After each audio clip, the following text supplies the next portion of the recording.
Good morning বন্ধুরা, তোমরা সবাই কেমন আছো? নিশ্চয়ই ভালো আছো। আমিও খুব খুব খুব ভালো আছি। আজকে চলে এলাম নতুন একটা রেসিপি নিয়ে তোমাদের সাথে শেয়ার করব বলে।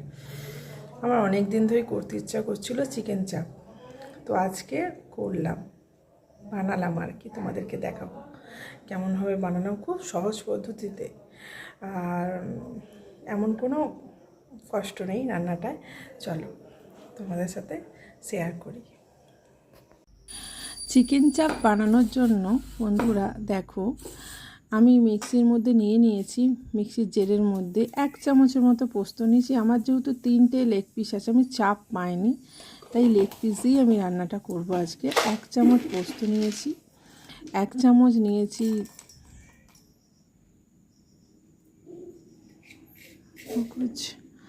মগজ নিয়েছি, আর 1 চামচ নিয়েছি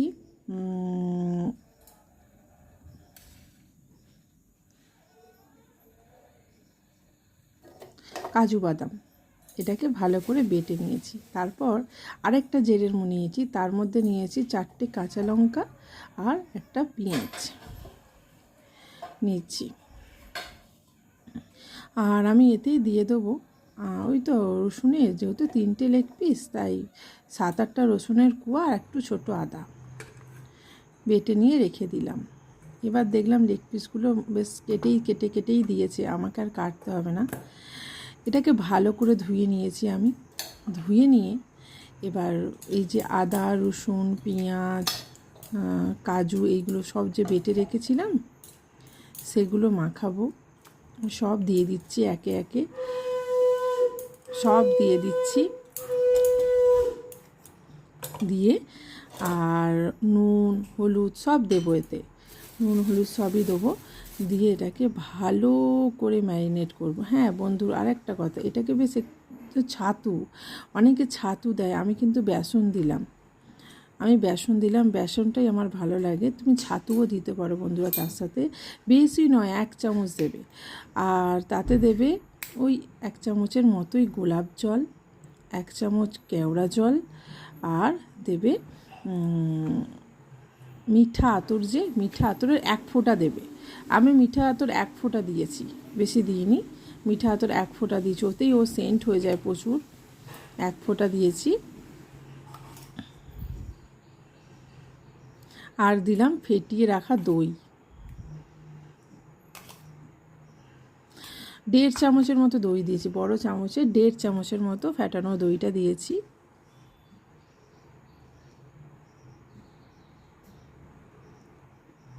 আর এটাকে ভালো করে বন্ধুরা হাত দিয়ে মাখতে হবে, আমি এটাকে ভালো করে হাত দিয়ে মেখে নেব। আর আরেকটা জিনিস খুবই ইম্পর্ট্যান্ট, সেটা হলো বিরিয়ানি পাউডারটা, মশলাটা, গুঁড়ো মশলাটা আর কি, সেইটা খুবই ইম্পর্ট্যান্ট, সেটা দেবে। দিয়ে ভালো করে জিনিসটাকে মাখাবে, হাতে করে মাখাবে। এই রান্নার জিনিস সবসময় হাত ইউজ করবে, তবে ভালোভাবে সবেতে মানে মশলাটা ঢোকে। মাংসতে মশলাটা যেন ঢোকে ভালো করে। দিয়ে আর লবণ দেবে, হলুদ দেবে। আমি এখানে কাশ্মীরি চিলি পাউডার ইউজ করছি না, আমি এখানে হলুদ দিয়েছি শুধু। আর ফুরিয়েও গেছে, ওটা আমার আনানো হয়নি তার জন্য। এবার ভালো করে মেখে 1 ঘন্টার জন্য ফ্রিজে রাখবে। 1 ঘন্টার জন্য এটাকে ঢাকা চাপা দিয়ে ফ্রিজের মধ্যে রেখে দেবে। 1 ঘন্টা পর ফ্রিজ থেকে বার করবে, বুঝেছো? তবে জিনিসটা খুব ভালো হয়। আচ্ছা, ফ্রিজ থেকে বারও করে এনেছি, আমি ওটাকে রেখে দিয়েছি। এবার রান্নার জন্য চলে এসেছি। ফ্রিজ থেকে বার করেছি, আধ ঘন্টা ছিল বাইরে। এবার এটাকে আমি রান্না করব। প্রথমে সাদা তেল দিয়ে দিলাম কড়াইয়ের মধ্যে। সাদা তেল দিয়ে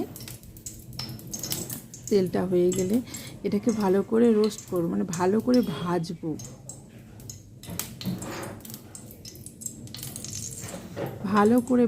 বন্ধুরা, এই রান্নাটা না অনেকে ঘি দিয়ে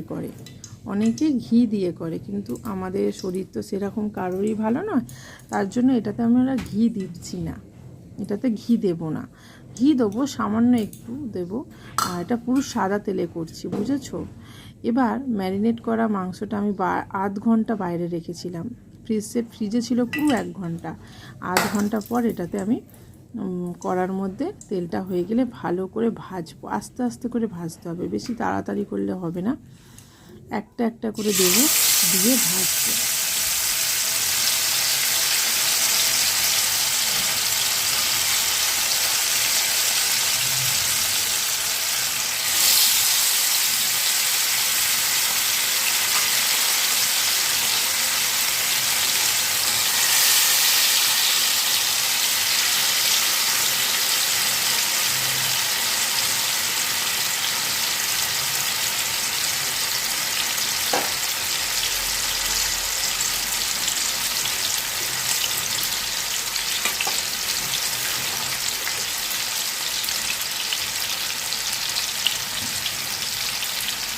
অনেকটা সময় দিয়ে বন্ধুরা এটাকে আস্তে আস্তে গ্যাসের ফ্লেমটা আস্তে করে দেবো, দিয়ে থাকবে। দেখো আমার 1 পিঠ হয়ে গেছে, দেখেছো?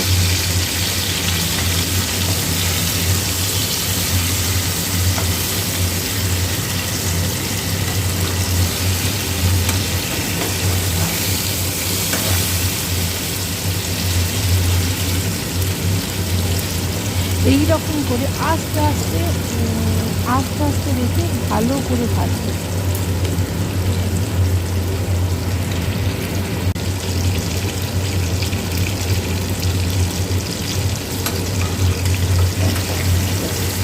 আবার পরের পিঠটা দিতে দেবে, যখন করে উল্টে পাল্টে ভাজবে বন্ধুরা।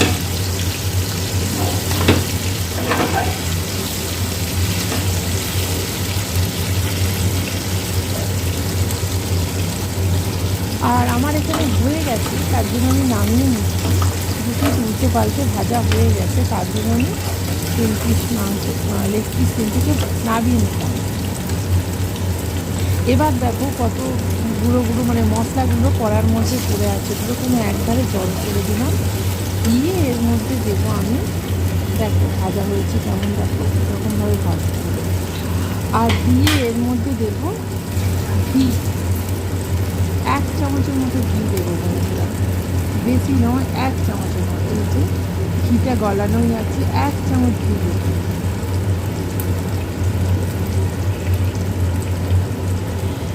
এবার দিয়ে এর মধ্যে দেবো ছোটো এলাচ, দারচিনি, লবঙ্গ এসব দিয়ে ফোড়ন দিয়ে দেবো। দিয়ে এবার বাটির মধ্যে যে মশলাটা পড়ে আছে সেটাকে দিয়ে ভালো করে ভাজবো যতক্ষণ না তেল বেরোবে।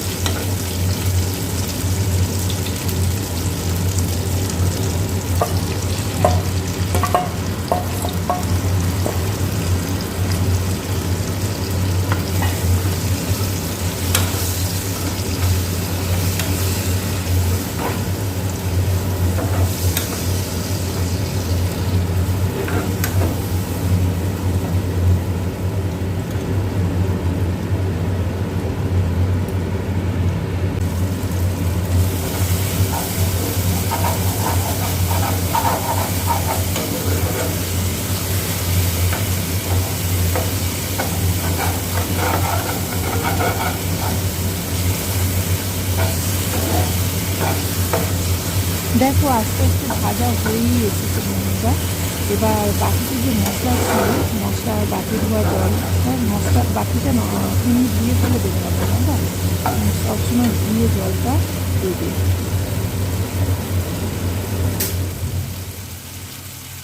এই রান্নাটা আমার অনেক দিন থেকে করার ইচ্ছা ছিল, তাই আজকে করলাম। আবার ভাবলাম করে তোমাদের সাথে শেয়ার করে দিই, তাই তোমাদের সাথে শেয়ারও করলাম।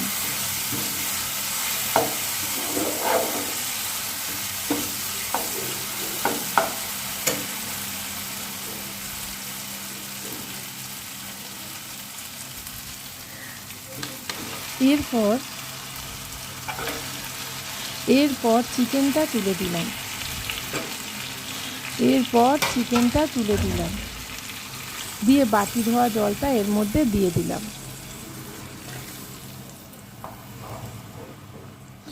যেহেতু এটা লেগ পিস সেই জন্য আমি একটু বেশি করে জল দিলাম, কারণ এটাকে সেদ্ধ করতে দিতে হবে, লেগ পিস সেদ্ধ হতে সময় লাগে, তাই এটা আমি বেশি করে একটু জল দিয়েছি। আর জলটাকে পুরো শুকনো হবে, তারপর লেগ পিসটা সেদ্ধ হবে।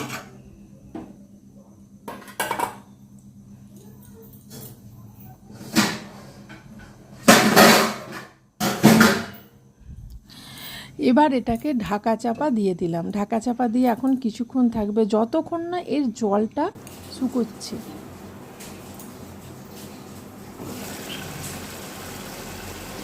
দেখো আমি চলে এলাম, এসে কিছুক্ষণ পর, তাও 10 মিনিট 12 মিনিট পর এলাম, এসে দেখলাম জলটা মোটামুটি শুকনো হয়ে গেছে।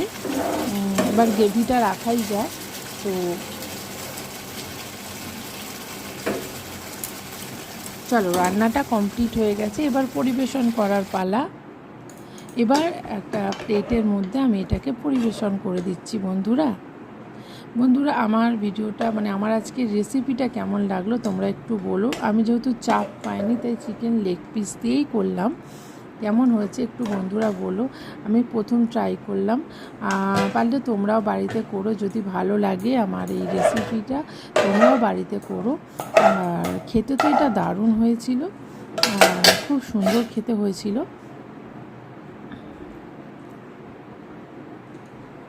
তো সবাই খেয়ে তো এটা ভালোই লেগেছে।